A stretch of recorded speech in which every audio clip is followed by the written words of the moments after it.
एक हरे भरे जंगल में मैक्स नाम का एक बंदर रहता था। मैक्स कभी खुशमिजाज और चंचल बंदर था, जिसे जंगल के सभी जानवर प्यार करते थे। वह अपने दोस्तों के साथ हंसता खेलता और बातें करता हुआ एक पेड़ से दूसरे पेड़ पर झूलता रहता था। लेकिन एक दिन मैक्स की जिंदगी हमेशा के लिए बदल गई। उसने अपने परिवार को एक भयंकर तूफान में खो दिया, जिसने उसके घर को तबाह कर दिया और उसे अकेला छोड़ दिया। मैक्स के पास अपने सुखद अतीत की यादों के अलावा कुछ नहीं बचा। जैसे जैसे समय बीतता गया, मैक्स अपने पुराने रूप की परछाई बन गया।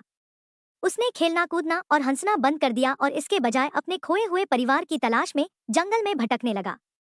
उसका एक बार चमकीला फर फीका और उलझा हुआ हो गया और उसकी चमकीली आंखों की चमक चली गई।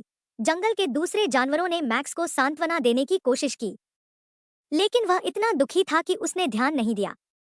वह पेड़ों पर अकेला बैठा रहता और उस खाली जगह को घूरता रहता जहां उसका परिवार हुआ करता था।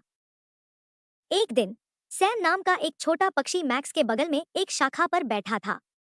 सैम ने मैक्स से पूछा कि वह इतना उदास क्यों है, और मैक्स ने उसे अपनी कहानी सुनाई।